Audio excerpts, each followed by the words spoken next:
Welcome to HealthTech Grow, the weekly podcast for healthcare founders and innovators, where we explore essential strategies to create successful and sustainable healthcare startups that improve patient outcomes and transform the healthcare industry.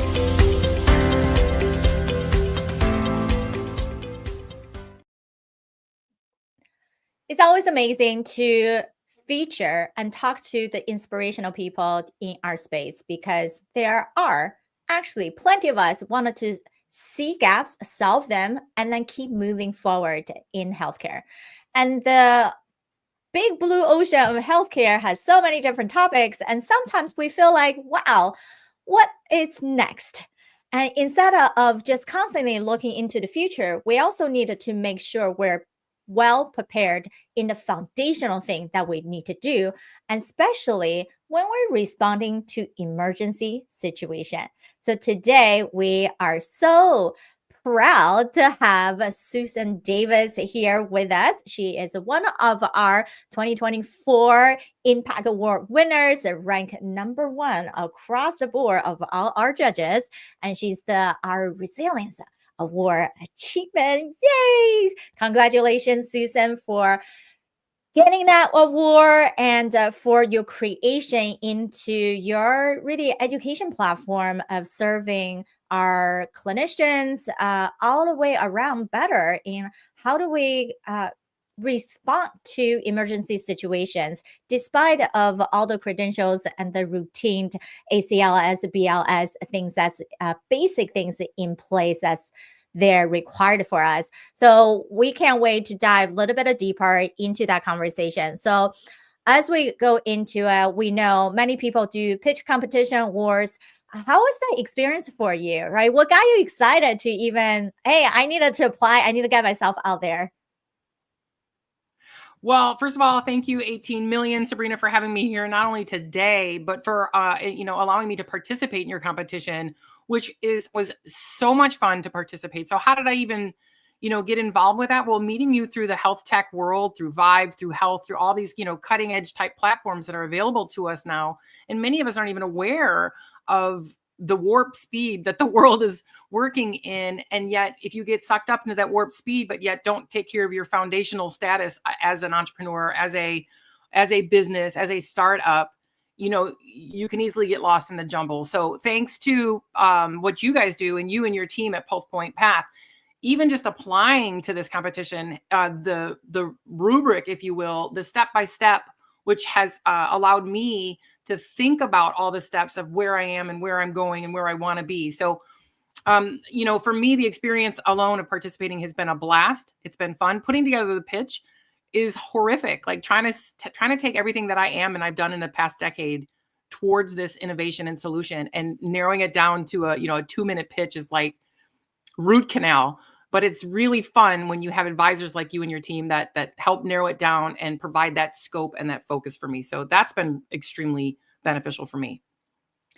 That's great to hear because for us, there are 10,000 different pitch competition all throughout the year and different activities. It's never just about when we engage with the activity.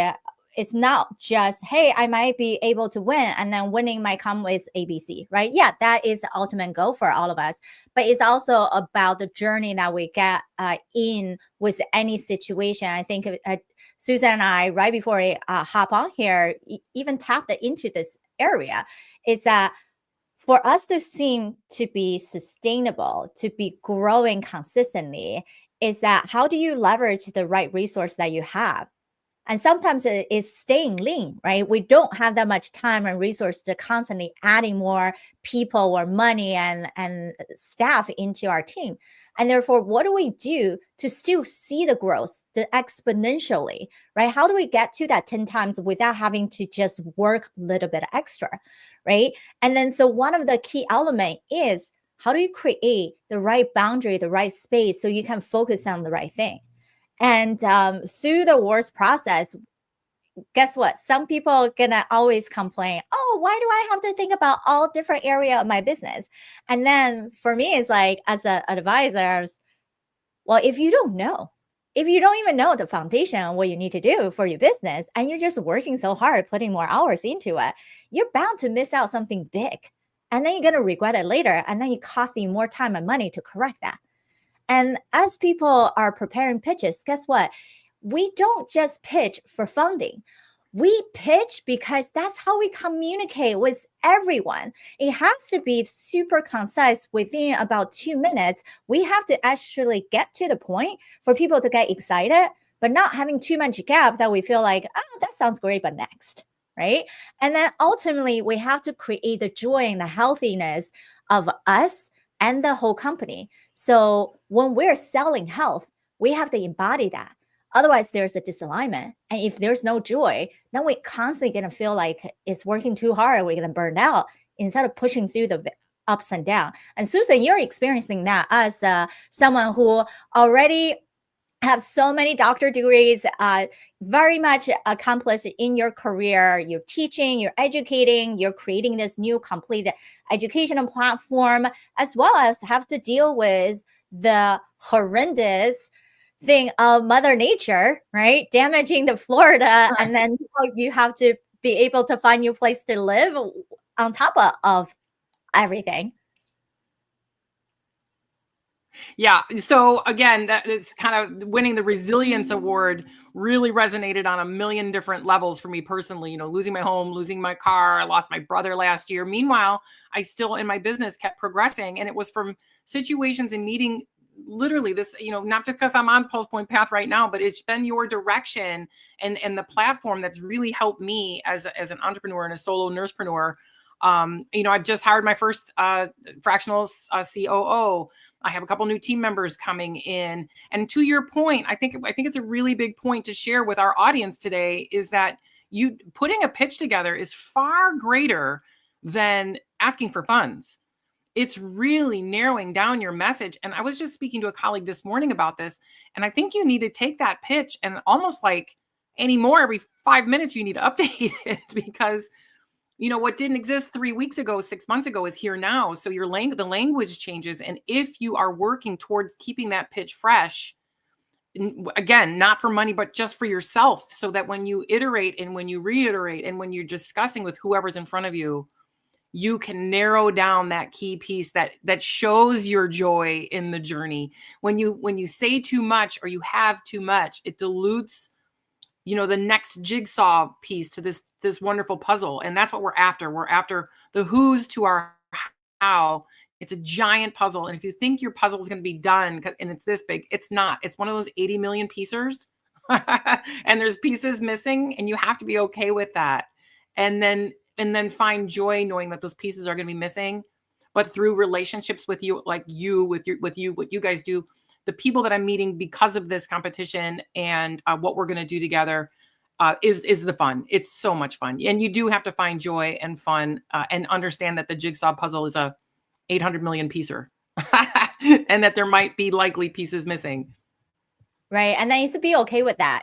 Be okay with there are going to be pieces missing, but we have the ability to leverage the right resources for us to put the right pieces together. And then we can push forward more intentionally. Because at the end of the day, yes, number one thing is understand what's your intentionality. For some people is that vision, right? That goal. But if you don't even have the right focus for that vision, then we can be going to 10,000 different directions and then you're still circling and chasing your own tails. And so it's so crucial in this standpoint. So tell us, what do you think is some of the winning factors that made you guys stand out more among the judges or even the public as the movement that you guys are able to create right now? Well, I think first of all, it is showing up. I mean, showing up is number one. You must show up. You have to show up with intention. You have to show up with integrity, and really clarity in your vision. People got to believe that you're in it to win it. And so, I think we're in this really crazy point in time where we have horse-drawn carriage people that we're working with, and we have people that are warp speed on their way to different planets. And so somewhere in there, you have to find your blend. But, I'm finding right now that, when you have different advisors and people you're talking to, people who are in, my age group, they're not necessarily on that warp speed channel. And so it's tricky because they have foundational knowledge you need. They have great, years and years and years of fantastic experience. But how much of it is relevant now, and how much can I garner from that wonderful history and learning and education, and yet trust that they understand where it is that I'm going, which is, I'm going and going and going. So it's a wild balance in 2025, with the goal of 2030 of being, remaining cutting edge, remaining relevant, and continuing on the puzzle piece finding mission. Exactly. It's about that relevancy, right? We have to be able to adapt to the market and then constantly learning about what the market is needing. And even like you've been having some of the larger hospital contract, which congratulations, right? Being able to really put yourself out there, seeing how you can help all these larger organizations instead of just individual facilities. Now it's not slowing that momentum down. It's about, okay, this is the entity. I needed to have the right allocation of time for them to create the relationship, the best result. But at the same time, I need to spend at least 10% of my mind to say, how do I build additional relationship, right? Because these bigger contract take time to build. It's not a simple sales where you can have 1 or 2 meetings. And that's why a lot of people get frustrated is they come to me, say, Sabrina, it seems like I'm not meeting the right investor or I'm not meeting the right client. And they're just telling me this sounds good, but come back to us, right? Or, oh, I have to meet yet another decision maker. So then the frustration coming into play instead of perhaps we just wasn't saying the right thing to make them understand or to actually connect with their value or their vision. So what do we have to do to actually demonstrate that in a more effective way as you're progressing through, right? So we can celebrate the wins that we have and start to build these new channels at the same time. So for you guys, tell us a little bit more about your solution, what you're doing right now at the current moment.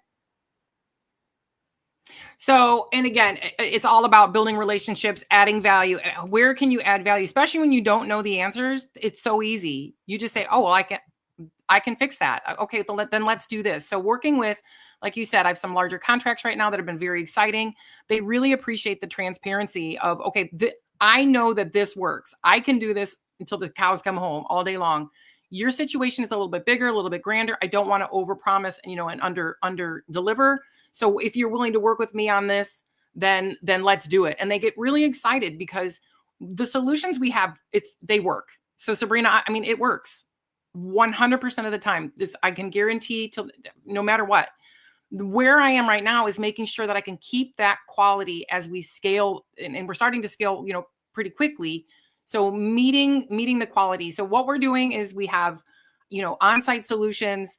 We're trying to create it where it's the easiest way to integrate into existing flows. The last thing we want to be is another task for any healthcare provider. We want it to be a tool that is provided to them by their leadership who recognizes that being prepared is a way of being. Like, it is scary being a practitioner, feeling like you've never handled your equipment. You've never handled your defibrillator. You've only done, real life scenarios in a classroom, the land far, far away. It's just not cutting it. So, the core stuff we have suits everybody. The only requirement is basic life support. And what we're finding now is the people who want to work with us the most are readily able to admit that they need our help. That yes, this is, even though the problem exists everywhere, not everyone wants to admit, that they have an issue with this particular area. Like, of course we're prepared, but the foundational knowledge and mediocrity just honestly isn't enough. There isn't anyone in healthcare who wouldn't recognize that more hands-on practice helps. So what we're doing is expanding. We're expanding into a lot of outpatient areas. We're a lot of freestanding areas. We're areas where there's anesthesia, bedside sedation. And then you always have to look at the scope of practice of the people in those areas and how trained are they other than a basic life support class, once a gazillion years ago. It's just not enough. So we're really, really enjoying working with those who are coming to us. Everyone's been coming to us, which is why I'm scaling so quickly and trying to keep it where it's just super high quality, not bending on my hands-on stuff. I'm not bending on it no matter how warp speed we're going. So that's what we're doing, and really customizing that upstream, recognize the problem, call for help and act portion of our training to that specific area, to that team, the space they have, the equipment they have. And you know what? These teams, they leave laughing and high-fiving. People don't even realize how stressed they are internally when they're concerned about this, deep down every day you go to work hoping like, please not me. It's just not cool. So that's where we are. We're customizing in certain areas. Again, imaging right now is our big deal. CT, MR, echo. The amount of contrast media in the world being injected is going up like crazy. And then other areas where sedation is used. And also, by the way, I'll wrap up with this. Think about the remote nature of what's happening in our country. Hospital at home, ICU at home. We have remote technologists doing remote MRIs. We have MRIs and CTs with physicians that are, instead of being readily available, they're going to be remote. So it's like job security. I mean, who's going to be there and how well are they trained until help arrives? Waiting for 911 and calling 911, waiting for, that 10, 12-minute arrival to your offsite location. We all know we're supposed to shock within 2. So there's lots of work to be done. And frankly, it's a lot of fun.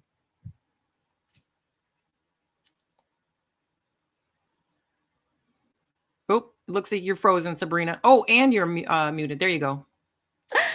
So the key thing is for us to realize you guys had a great success because you tap into a market that's very much needed. And then you communicate it and had a good momentum as you go forward.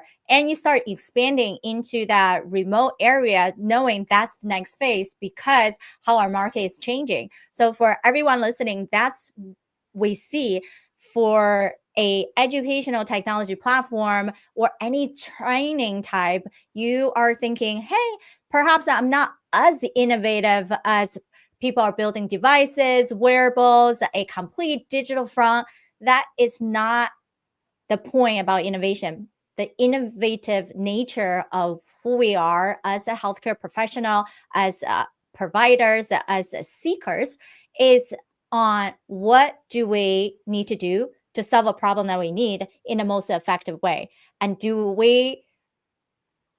we honest enough to raise our hand to say, hey, I don't actually have the resources. Let me be honest. Let me connect with the people who have and make all of us lives easier and safer for both clinicians as well as our patients. So at the core, it's about community. It's core about humbleness of asking for help and actually receive the help on the back end. So we know we can talk a lot about this, and Susan can be found with her CodePRep courses, as well as connecting with her individually if you believe your system can use her amazing support. And then we can't wait to see all the extra things that are coming out of the pipeline from all these bigger contracts and hospitals that you are creating and building, so other people can adapt to the concept as well. Any last words before we wrap up? I think you said it once again very well, Sabrina. I mean, it is truly about being honest and being humble. I say this all the time. I've been selling CodePRep lemonade by myself on the corner. And so right now, actively seeking who's to my how, partnerships. Can we come together? Can we be honest about what I don't have and what I might need and what might serve better, and being humble and honest and asking for that help and saying, please join me. If you're seeing something that I'm not, I'm all about the feedback, good, bad, and the ugly. I think it propels us forward, saves time and money, like you said initially. So I look forward to any questions anyone might have. You can find me on RescueRN.com, here on LinkedIn, anywhere. All of it. The learning is the best. I love the learning part. And how can I serve? Yes. How can we serve? Let's ask all of us this question. And then we can't wait to also hear all you guys what are you guys are working on for the perspective of supporting clinicians, better workflow for everybody else, or individual patients or caregivers. Drop your comments below. We can't wait to perhaps you will be the next winner to our awards or even to our game show coming up. So can't wait to also have Susan into our future episode that's focusing on providing better education for the healthcare space. Until next time, bye guys. Thank you for listening to HealthTech Growth. If you're a healthcare tech innovator or founder interested in being a featured guest on our show, visit healthtechgrowth.io to learn more.